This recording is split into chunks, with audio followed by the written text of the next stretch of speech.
우리 양옆에 앉아 계신 우리 사랑하는 가족들을 이렇게 눈빛을 바라보시면서 이렇게 인사할까요? 사랑합니다, 축복합니다. 이렇게 인사하겠습니다.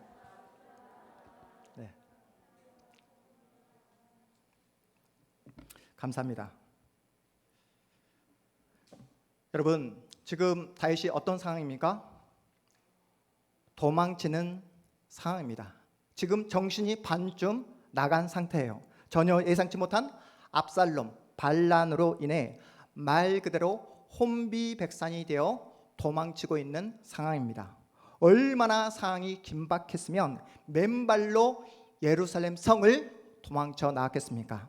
다윗은 압살롬의 쿠데타를 전혀 눈치채지 못했어요. 지난주에 이야기했던 것처럼 만약 압살롬이 책사 아히도벨의 그 이야기에 힘입어서 그 이야기에 따라서 군사 12,000명을 아히도벨에게 주었다고 한다면 다윗은 그대로 목숨을 잃고 말았을 겁니다. 일단은 다윗이 심어놓은 후세가 압살롬의 무엇을 자극해서 허영심을 자극해서 다윗이 도망칠 수 있는 시간을 확보합니다. 하지만 압살롬이 얼마든지 마음을 바꿀 수 있는 상황이에요. 당장이라도 다윗을 쫓으라고 군사를 내어줄 수 있는 그런 상황입니다. 후세의 입장에서는 지금 마음이 급합니다. 혹시라도 다윗이 지체하다 압살롬 군대의 꼴이라도 잡히게 된다면 모두가 다 전멸당할 수밖에 없는 그런 위급한 상황입니다. 그래서 후세는 이러한 상황을 신속하게 다윗에게 알리고 싶었어요. 조금도 지체하지 말라고, 요단강을 반드시 오늘 밤 건너가야 한다고, 요단강을 건너가 다시 한번 후위를 도모하면서 군사를 재정비하라는 이 첩보 내용을 다윗에게 알리고 싶어 했던 것입니다. 그래서 다윗이 이미 심어놓은 비밀 통신망을 이용합니다. 우리 본문 우리 15절 16절 말씀 우리 함께 읽어보겠습니다. 15절 16절 말씀 함께 읽습니다. 시작. 이에 후세가 사독과 아비아달 두 제사장에게 이르되 아히도벨이 압살롬과 이스라엘 장로들에게 이러이러하게 계략을 세웠고 나도 이러이러하게 계략을 세웠으니 이제 너희는 빨리 사람을 보내 다윗에게 전하기를 오늘 밤에 광야 나루터에서 자지 말고 아무쪼록 건너가소서 하라. 혹시 왕과 그를 따르는 모든 백성이 몰사할까 하노라 하니라. 다윗이 심어놓은 비밀 통신망 체계가 어떻게 작동됩니까? 책사인 후세가 제사장 누구에게 이 메시지를 전달하죠? 제사장 사독과 아비아달에게 전달합니다. 여러분 기억하고 계시죠? 예루살렘 성을 도망치던 다윗에게 언약궤를 메고 온 제사장 이름이 누구라고요? 바로 사독과 아비아달이었습니다. 그런데 이 모든 상을 다 예측을 하고 있듯이 다윗은 그 제사장 사독과 아비아달에게 언약궤를 메고 다시 예루살렘 성으로 돌아가라고 이야기하잖아요. 그리고 나중에 예루살렘 성에서 일어나는 그 모든 일들을 자신에게 알려달라고 그 제사장들을 다시 예루살렘으로 보냈던 이야기를 여러분이 기억하고 계실 겁니다. 다윗이 심어놓은 비밀 통신망이 작동합니다. 후세는 제사장 사독과 아비아달에게 지체하지 말고 오늘 밤 무조건 요단강을 건너가야 한다는 그런 첩보 메시지를 전달합니다. 사독과 아비아달은 이 첩보 내용을 받고 누구에게 전달합니까? 자신들의 아들인 요나단과 아히마스에게 전달합니다. 여러분 그런데 지금 상황이 어떤 상황입니까? 압살롬이 쿠데타를 일으켜서 온 이스라엘에게 비상경계령을 내린 그런 상황이에요. 제사장이라 하지만 예루살렘 성을 자유롭게 들락날락 할 수 없는 상황입니다. 조금이라도 이상한 낌새가 포착되면 바로 숙청당할 수 있는 그런 위중한 상황이에요. 그래서 이 사독과 아비아달은 자신들의 아들들 요나단과 아히마스를 예루살렘 성 밖에 머물도록 그렇게 조치를 취했던 것입니다. 여러분 예루살렘 성은 천의 요새이지만 여러분에게 제가 말씀드렸잖아요. 뭐가 없다고 말씀드렸죠? 천의 요새이지만 뭐가 없다고? 여러분 이런 식으로 반응하면 제가 굉장히 슬퍼집니다. 천의 요새입니다. 예루살렘 성은 천의 요새이지만 뭐가 없다라고 단 한 가지 가장 중요한 뭐가 없다라고 말씀드렸죠? 그렇습니다. 물이 없다라고 말씀드렸잖아요. 물이 없기 때문에 수로를 이용해서 물을 쓰고 있지만 쓸 수 있는 물의 양이 한정되어 있어요. 물이 많지가 않습니다. 그래서 빨래를 할 때면 예루살렘 성 안에서 하는 것이 아니라 성 밖에 나가서 어떤 엔로겔, 오늘 본문에 보니까 엔로겔이라는 우물가에 내려가 빨래를 해야 했습니다. 제사장 사독과 아비아달은 그 모든 그 상황을 다 염두에 두고 한 여종, 빨래를 핑계로 성문 밖을 자유롭게 왕래할 수 있는 한 여종을 통해 성문 밖에 있는 자신들의 아들들에게 첩보를 전달합니다. 이해가 되시죠? 우리 본문 17절 말씀, 그래서 함께 읽어보겠습니다. 17절입니다. 시작.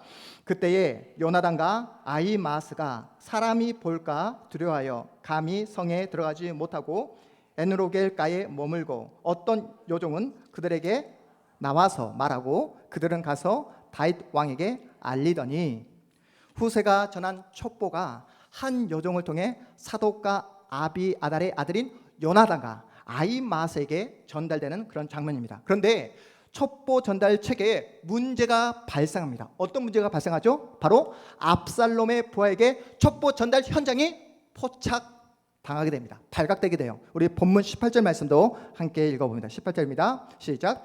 한 청년이 그들을 보고 압살롬에게 알린지라 그 두 사람이 빨리 달려서 바후림의 어떤 사람의 집으로 들어가서 그의 뜰에 있는 우물 속으로 내려가니 요나단과 아히마스는 자신들의 정체가 발각되었다는 사실을 인지하고 바후림 지역의 어떤 집에 들어가 몸을 숨깁니다. 이 요나단과 아히마스가 누구의 도움을 받는지 우리 본문 19절 20절 말씀도 읽어보도록 하겠습니다. 19절 20절입니다. 시작.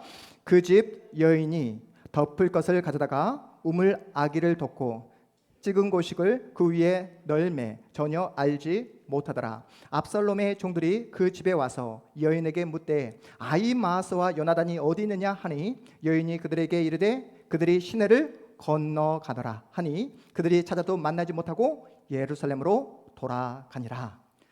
여러분 지금 어떤 상황인지 감이 오십니까? 여러분은 지금 이 본문 말씀을 아무런 감정 없이 그냥 무덤덤하게 읽었지만 당사자인 이 여인은 자신의 목숨을 걸고 있는 그런 상황이에요. 압살롬의 군대에게 발각이라도 되게 되면 바로 즉시 죽임을 당할 수 있는 그러한 위중한 상황입니다. 이러한 위기 상황에서 이 여인이 발휘한 기지를 보십시오. 그들을 우물 속에 내리고 덮개를 덮어버리고 그 위에 곡식 알곡을 널어놓잖아요. 그 여인의 위장이 얼마나 완벽했던지 사무엘저자는 압살롬의 군인들이 전혀 알지 못하더라. 한마디로 감쪽같이 속여버립니다. 이 여인의 기지는 여기서 멈추지 않죠. 압살롬의 군인들이 그 여인의 집으로 들어와 그 첩자들의 행방을 물어봤을 때 이 여인이 어떠한 거짓말을 합니까? 어떠한 거짓말? 시내를 이미 건너갔다라고 거짓말을 하고 있는 여인의 모습을 볼 수 있어요. 만약 이 여인이 겁을 먹고 이 압살롬의 군인들이 그 첩자들의 행방을 물어봤을 때 저는 보지 못했습니다 라는 이러한 거짓말로 했다고 한다면 압살롬의 군인들은 바후림 지역을 샅샅이 쥐잡듯이 다 뒤지고 또 추적을 했을 것입니다. 그리고 자신들은 말을 타고 왔기 때문에 이 사람들은 걸어왔잖아요. 달려왔잖아요. 그렇기 때문에 바후림 지역을 벗어나지 못했을 것이다 라고 예측하고 잠복 근무를 하며 끝까지 추적을 했을 것입니다. 그런데 이 여인의 기지가 뭐라고요? 이미 이 말을 떠나 시내 강을 건너갔다라고 그렇게 거짓말을 한 거예요. 이 거짓말에 속아 넘어가 압살롬의 군인들이 이 여인이 알려진 그 방향에 따라 추적합니다. 압살롬의 군인들의 눈을 따돌린 다음 요나단과 아히마스는 다윗에게 한 걸음으로 달려갑니다. 그리고 이 모든 사람들의 목숨 건 희생과 그 헌신을 통해 어떠한 복된 결과를 맞이하게 되는지 우리 본문 21절, 22절 말씀 함께 보겠습니다. 21절, 22절 시작. 그들이 간 후에 두 사람이 우물에서 올라와서 다윗 왕에게 가서 다윗 왕에게 말하여 이르되 당신들은 일어나 빨리 물을 건너가소서. 아히도벨이 당신들을 해하려고 이러이러하게 계략을 세웠나이다. 다윗이 일어나 모든 백성과 함께 요단을 건널세 새벽까지 한 사람도 요단을 건너지 못한 자가 없었더라. 새벽까지 요단을 한 사람도 건너지 못한 자가 없었더라. 다 건강한 모습으로 다 건너게 되었다. 누구의 희생과 섬김을 통해요? 이름 모를 그 수많은 사람들의 목숨 건 희생과 헌신을 통해 다윗과 함께하는 그 모든 그 백성들이 건강하게 안전하게 요단을 건너게 되었다라는 복된 소식을 우리가 접하고 있습니다. 여러분 보십시오. 지금 하나님이 누구를 통해 일하시는지 보이십니까? 성문 밖을 드나들며 빨래를 하는 한 여종을 통해 일을 하십니다. 바울임 지역의 이름도 드러나지 않는 그 한 여인을 통해 하나님의 역사를 이뤄가고 계시는 모습을 우리가 두 눈으로 똑똑히 지금 목격하고 있습니다. 만약 이 여인들의 목숨 건 헌신과 이 여인들의 목숨 건 이런 희생이 없었다고 한다면 요나단과 아히마스는 붙잡히게 되었을 것이고, 만약에 요나단과 아히마스가 붙잡히게 되면 다윗은 압살롬 손에 죽고 말았을 겁니다. 하나님은 세상에서 힘있고 능력 있는 자를 통해 일하시지 않는다고요. 하나님은 누구를 통해 하나님의 역사를 이어가십니까? 이름 없는 여인들을 통해 하나님의 역사를 오늘도 쉼없이 하나님의 일을 하고 있는 줄 여러분 믿으시기 바랍니다. 여러분 빨래하는 여종을 보십시오. 자신의 현실을 받아들였습니다. 자신의 상황을 받아들였어요. 자신이 여종이라고 빨래하는 허드렛 일을 하는 사람이라고 자신을 비관하지 않았습니다. 그러던 어느 날 목숨을 걸고 첩보를 전달해야 될 상황이 찾아왔을 때 자신의 목숨을 던지잖아요. 바울임에 살고 있던 이름 모를 한 여성도 마찬가지입니다. 자신의 현실에서 최선을 다해 살았던 여인이에요. 그러던 어느 날 목숨을 걸고 요나단과 아히마스를 숨겨주는 역할을 감당했던 것입니다. 그들은 성경에 자신의 이름이 기록되는 것에 목을 매지 않았습니다. 남자가 아닌 여성으로 태어난 것에 대해 전혀 억울해하지 않았어요. 누군가를 부러워하느라 자신의 인생을 제대로 살지 못하는 그런 못난 인생 살지 않았습니다. 하나님께서 자신에게 주신 현실, 상황을 그대로 인정하고 받아들이고 하나님께서 자신에게 헌신과 충성을 요구할 때에 자신의 목숨을 던졌던 여인들이었습니다. 사는 여러분에게 권면합니다. 여러분 자신을 별거 아닌 존재로 받아들이지 말라고요. 생각하지 말라고요. 빨래하는 요정이라고, 이름 모를 바울임 지역의 한 여인이라고 자기 자신을 비하하지 말라고요. 제발 다른 사람들을 바라보면서 시기하면서 부러워하면서 내가 아닌 다른 사람의 인생을 살기 위해 그렇게 여러분만의 제대로 된 인생을 살지 못하는 그런 가난한 인생으로 살아가지 말라고요. 여러분, 당대 최고의 지략가이면 뭐합니까? 성경에 이름이 기록되어 있으면 뭐하냐고요. 사무엘 저자는 무명의 여인들과 당대 최고의 책사인 아이도벨을 이렇게 극명하게 대조하고 있습니다. 우리 본문 23절 말씀 함께 읽어보겠습니다. 23절입니다. 시작.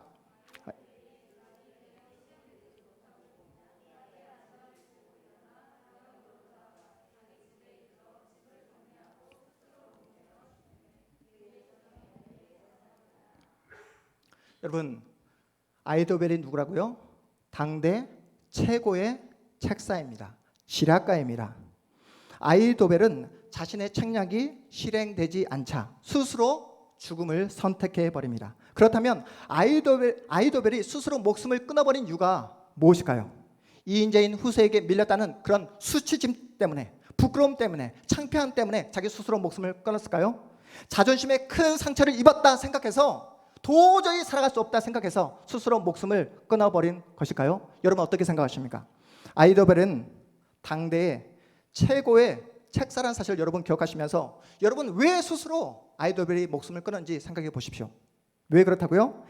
아이도벨은 현재의 상황을 통해서 미래를 내다볼 수 있는 무엇을 가지고 있었습니까? 해안을 가지고 있었어요.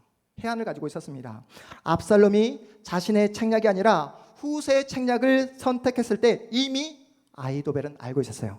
다윗을 죽일 수 있는 조로의 기회뿐만 아니라 다윗을 이길 수 있는 유일한 기회마저 놓쳐버렸다는 사실을 아이도벨은 알고 있습니다. 이 기회를 놓쳐버렸기에 이제 뭐지않아 압살롬이 수세에 몰릴 수밖에 없다. 이제 압살롬의 군대는 패할 수밖에 없다는 사실을 예감했던 거예요. 직감했던 것입니다. 그래서 아히도벨은 다윗에게 붙잡히게 되면 반역자로 몰려 다윗의 칼에 죽임을 당하기보다 자기 스스로 목숨을 끊는 그 길을 선택했던 것입니다. 여러분 보이십니까? 하나님은 무명의 이름 없는 여러분을 통해 일을 하시겠다 하시는데, 이 자리에 앉아있는 여러분 한 사람 한 사람을 통해 하나님의 역사를 만들어 나가시겠다 하시는데, 여러분이 하나님 앞에서 하는 핑계 변명이 무엇입니까? 하나님, 저는 돈이 없어요. 하나님, 저는 실력이 부족합니다. 하나님, 저는 다른 사람보다 가방끈이 짧습니다. 하나님, 저는 세상에서 잘 나가는 사람이 아닙니다. 저는 안정이 되어 있지 않아요. 직장이 안정이 되어 있지 않습니다. 하나님, 저는 아직 경제적으로 안정된 그런 상황이 아닙니다. 하나님, 저는 청년이에요. 하나님은 여러분을 통해 하나님의 역사를 만들어 나가겠다 하시는데, 나는 아니라고, 나는 능력이 없다고, 나는 실력이 없다라고, 나는 이미 틀렸다라고, 하나님께서는 지금 번지수를 잘못 찾아오셨습니다 라고 이렇게 항변하고 있는 분들은 안 계십니까? 내가 조금만 더 배웠다고 한다면, 내가 조금만 더 스펙을 갖추어졌다고 한다면, 내가 조금만 더 아내로부터 남편으로부터 지지를 받고 더 많은 그런 상황과 환경이 나에게 열려져 있었다고 한다면, 내가 지금보다 더 하나님을 더 사랑하고 하나님께 더욱더 충성된 사람으로 살아갈 수 있을 텐데 라는 그런 마음으로 과거에 묶여서, 과거에 갇혀서 그렇게 살아가고 있는 우리 성도님은 안 계십니까? 여러분, 내가 갖지 못한 것을 바라보면서 그것만을 채워주기만을 기다리면 안 된다는 거예요. 하나님께서 여전히 여러분을 통해서 일을 하시겠다 하시는데, 환경과 조건을 바라보면서 안 된다, 못한다, 원망하고 불평하면서 계속해서 여러분 자리에서 머물러 있고 좌절하고 절망하고 있다고 한다면, 여러분은 여전히 하나님이 지금 어떻게 일하시고 지금 어떻게 역사하고 있는가를 여전히 아직도 모르고 있는 신자인 것입니다. 우리가 생각할 때는 하나님은 항상 어떤 사람? 준비된 사람, 항상 어떤 사람? 뭔가 실력을 갖춘 사람을 통해 일을 하신다라고 생각하는데, 그렇지 않다는 거예요. 하나님은 이스라엘 지파인 유다 지파를 통해서, 제사장 지파인 레위 지파를 통해서만 일을 하신다 이렇게 생각했는데, 오늘 본문의 말씀을 보십시오. 이방인을 통해 역사하시는 하나님의 그 놀라운 일하심을 우리가 똑똑히 보게 됩니다. 우리 본문 27절부터 29절까지 말씀 함께 읽어보도록 하겠습니다. 27절부터 29절까지 말씀입니다. 시작. 다윗이 마하나임에 이르렀을 때에 암몬 족속에게 속한 라빠 사람 나스의 아들 소비와 로데발 사람 암멜의 아들 마길과 로글림 길라 사람 바르실레가 침상과 대야와 질그릇과 밀과 보리와 밀가루와 볶은 곡식과 콩과 팥과 볶은 녹두와 굴과 버터와 양과 치즈를 가져다가 다윗과 그와 함께한 백성에게 먹게 하였으니, 이는 그들 생각에 백성이 들에서 시장하고 고나고 목마르겠다 함이더라. 여러분, 이미 상황이, 전세가 어디로 길어진 상황입니까? 다윗 쪽으로 길어진 상황이 아니라 이미 모든 이스라엘 어떤 그 여론과 지지가 압살롬 쪽으로, 전세가 압살롬 쪽으로 이미 길어진 그런 상황입니다. 여러분, 이런 상황에서 도망치는 다윗을 돕는다는 것은 반역 행위예요. 발각되면 바로 죽임을 당할 수밖에 없는 그런 상황입니다. 그럼에도 불구하고 소비와 마길과 바르실레는 다윗과 함께하는 하나님을 믿었던 거예요. 죽음을 각오한 신앙과 믿음이 있었기에 자신들이 가지고 있는 최고의 것으로 다윗에게 섬기고 다윗의 그 목마름과 갈증을 채워주고 있는 장면을 우리가 보고 있습니다. 여러분, 다윗을 보세요. 다윗 본인이 가진 힘과 능력으로 요단강을 건넜습니까? 아니잖아요. 다윗을 위해 자신의 하나뿐인 그 목숨을, 생명을 던진 수많은 사람들의 헌신과 그리고 그 섬김을 통해 요단강을 건널 수 있게 되었습니다. 여러분, 이것을 통해 여러분이 느끼는 것이 무엇입니까? 신앙생활은 혼자 하는 게 아니라는 거예요. 여러분, 신앙생활 결코 혼자 할 수 없습니다. 제 아무리 신앙이 좋다, 제 아무리 믿음이 좋다, 과거에 내가 하나님부터 놀라운 은혜와 역사를 경험했다 하더라도 신앙생활은 혼자 할 수 있다 없다? 없습니다. 그래서 하나님은 우리 모두를 예수 안에서 이렇게 공동체로 모이게 하신 거예요. 이번에 우리 교회 첫 번째 여름 성경학교를 하나님의 은혜 가운데 잘 마치게 되었습니다. 여러분, 소수의 몇 명의 그 수고 헌신으로 할 수 있는 게 아니었어요. 우리 종호 12시만 되면 이 자리에 함께하는 여러분 모두가 우리 주일학교를 위해서, 우리 학생들을 위해서, 우리 자녀들을 위해서 한마음이 되어서 간절히 하나님께 기도했잖아요. 그리고 우리 집사님들 또 물질로 헌금해 주시고 물질로 마음을 모아주신 우리 집사님들 계십니다. 그리고 금요일 날 그 바쁜 시간에 이 자리에 오셔서 우리 집사님들 가운데 청소해 주시고 설거지해 주시고 또 예쁘게 코디해 주시고 함께 사랑을 나누시는 우리 집사님들이 계십니다. 그리고 그거 아십니까? 그 힘든 늦은 금요일 그 저녁 시간에 우리 남자 집사님을 대표해서 한 분 남자 집사님이 대표해서 나오셨습니다. 네, 그분이 지금 웃고 계십니다. 노병철 집사님. 네, 우리 노병철 집사님 한 분 나오셔서 우리 자녀들 위해서 함께 마음을 모아주시고 기도해 주셨습니다. 여러분 모두가 마음을 모아 주셨기에 우리 교회 첫 번째 여름 성경 학교가 하나님의 은혜 가운데 이렇게 기쁘게 즐겁게 잘 마치게 될 수 있었던 거예요. 우리의 신앙도 마찬가지입니다. 여러분 앞에서 설교하는 김여석 목사, 여러분 목사라고 해서 365일 항상 말씀으로 충만하고 은혜 충만하고 성령이 충만할 수 있을까요? 아니에요. 네, 여러분들은 저를 너무 잘 알고 계십니다. 목사라고 해서 365일 날마다 성령 충만할 수 없습니다.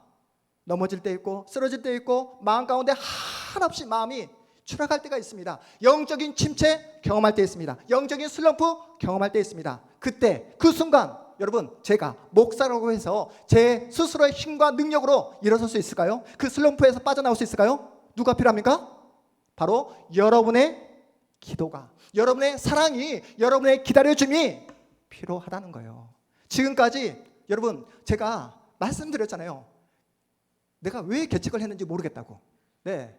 그런데 개척을 해서 지금 이 자리까지 올 수 있었던 것은 여러분의 기도와 여러분의 헌신과 여러분의 지지와 여러분의 눈물 때문에 제가 이 자리까지 올 수 있게 되는 줄 여러분 꼭 기억해 주시기 바랍니다. 여러분도 마찬가지잖아요. 우리가 가진 믿음이라는 게 강하지가 않다니까요. 허약하기 짝이 없습니다. 여러분 우리가 가진 그 믿음이라는 게 얼마나 연약하냐면 손대면 톡 하고 터질 것만 같은, 네, 비눗방울과 같은 그런 그 연약함이 우리가 가진 믿음입니다. 그래서 세상이 조금만 여러분을 흔들면 이리 흔들리고 저리 흔들리고, 세상이 조금만 여러분을 위협하면 이렇게 겁을 내면서 엎드려 버리고, 세상이 조금만 유혹하면 여러분 이리저리 흔들렸던 우리의 모습이잖아요. 그러니까 우리가 서로 어떻게 하자고요? 손을 함께 잡아주자고요. 서로 기도해 주자고요. 서로 끝까지 사랑해 주자고요. 여러분 우리 동탄 한마음교회가 작고 그 누구 하나 우리를 주목하지 않지만 서로를 사랑하고 섬기는 일만큼은 한국교회 최고의 교회가 되어주시기를 주님의 이름으로 축복합니다. 여러분 그래서 오늘 말씀의 제목이 어떻게 됩니까? 사랑이 있는 곳에 하나님도 계신다. 사랑이 있는 곳에 누구도 계신다? 하나님도 계신다. 이 말씀의 제목을 제가 어디에서 가져왔냐면, 여러분 러시아 대작가인 톨스토이 알고 계시잖아요. 톨스토이 단편 소설 가운데 사랑이 있는 곳에 신도 계신다라는 작품에서 제가 가져오게 되었습니다. 그 내용을 잠깐 여러분에게 소개하고자 합니다. 소설의 주인공인 마르틴은 구두 수송공입니다. 그는 지하실 작은 작업장에서 살고 있었어요. 착하고 성실하게 살았지만 아내가 먼저 세상을 떠나고 아이들도 모두 병으로 죽고 말았습니다. 병이 걸렸지만 너무나 가난해서 아이들을 전혀 치료할 수 없었고, 죽어가는 그 아이들을 그냥 옆에서 눈물을 흘리며 지켜볼 수밖에 없는 그런 가난에 허덕이고 있었던 마르틴이었습니다. 시리에 빠져 살던 마르틴에게 한 노인이 성경을 읽어보라고, 말씀을 읽어보라고 이렇게 권면을 하는 거예요. 그 권유로 마르틴은 성경을 읽게 되었고, 성경을 읽어 나가는데 한 가지 소망이 마음 가운데 생기기 시작했습니다. 어떤 소망이냐면, 꿈에서라도, 정말로 꿈에서라도 단 한 번만이라도 예수님 만나보고 싶다.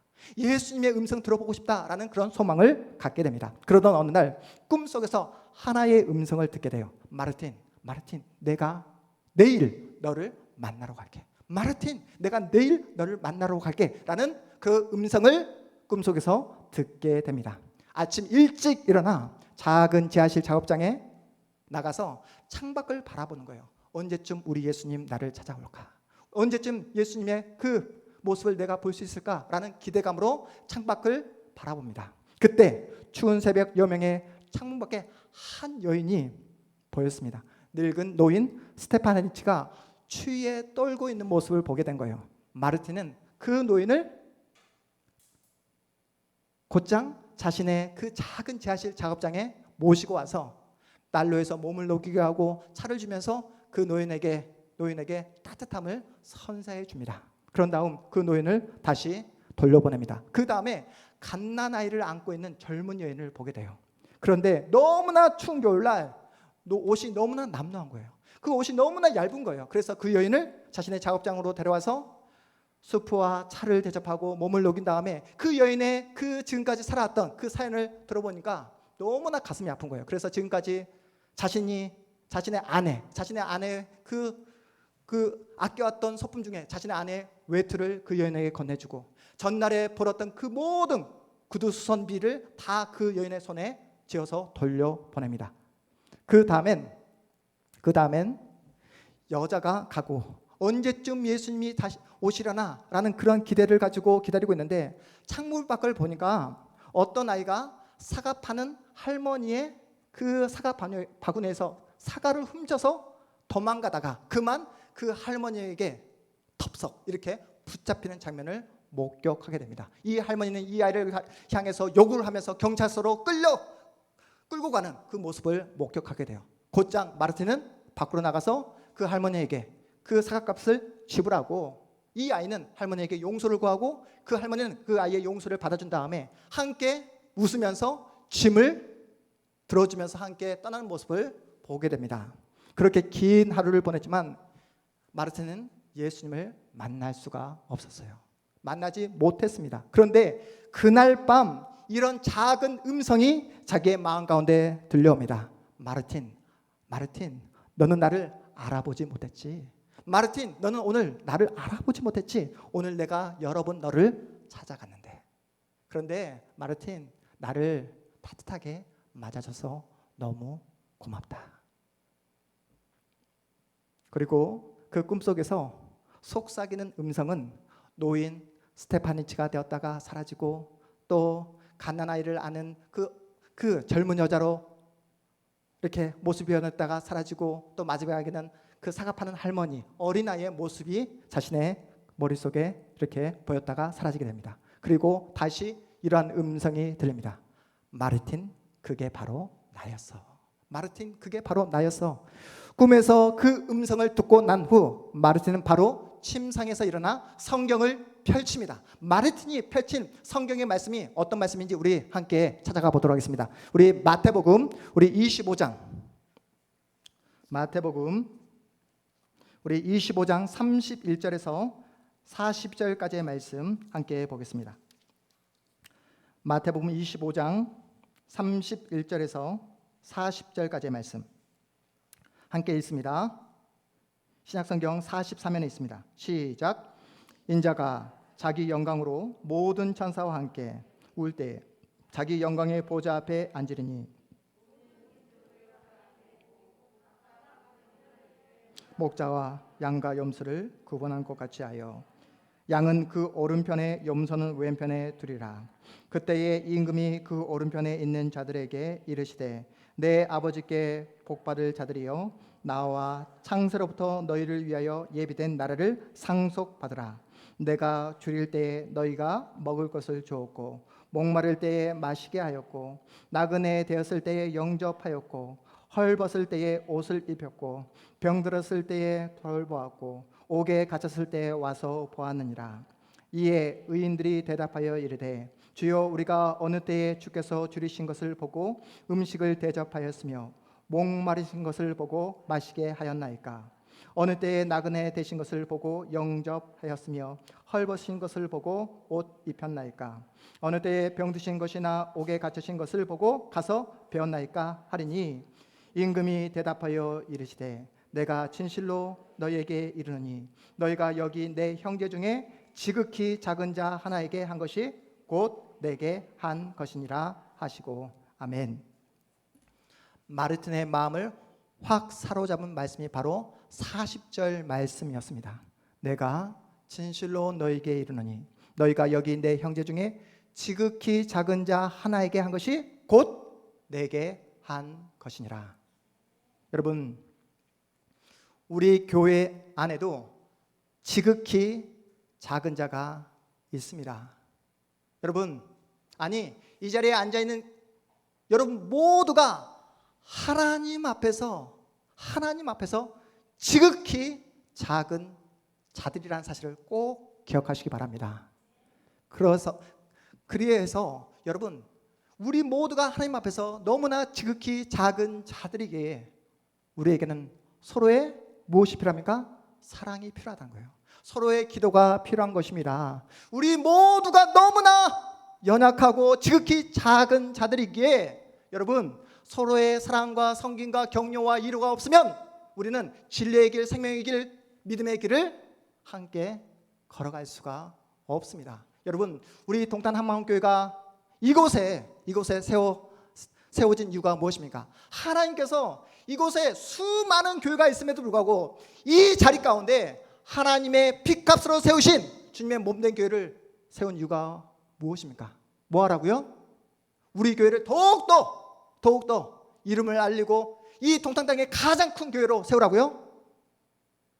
여러분, 지극히 작은 자, 우리 양옆에 앉아 계신 우리 성도들의 눈물과 아픔을 서로 만져주고 닦아주면서 하나님께서 가라하신 생명의 길, 진리의 길, 복된 믿음의 길을 함께 걸어가라고 이곳에 우리 교회를 세워주신 줄 믿으시기 바랍니다.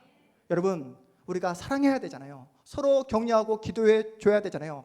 여러분, 지금 우리가 앉아있는 성도의 숫자가 얼마 되지도 않는데 우리가 이 자리에서도 하나님의 사랑과 하나님께서 명령하신 그 사랑을 실천하지 못한다고 한다면 우리가 진정 하나님께서 원하시는 교회라고, 하나님께서 원하시는 공동체라고, 하나님께서 원하시는 예수의 가족이라고 우리가 말할 수 있겠습니까?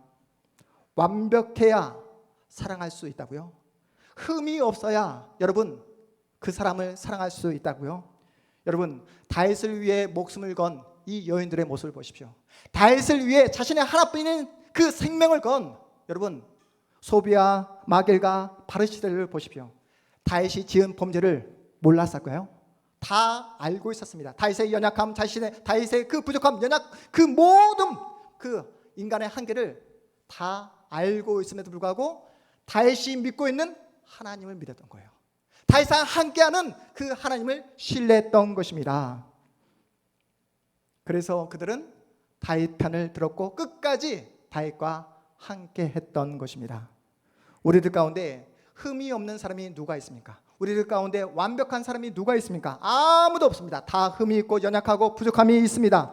그렇기 때문에 뭐 하자고요? 서로 손을 잡아주자고요. 그렇기 때문에 서로 격려해주고 위로해주고 끝까지 같은 편을 들어주자고요.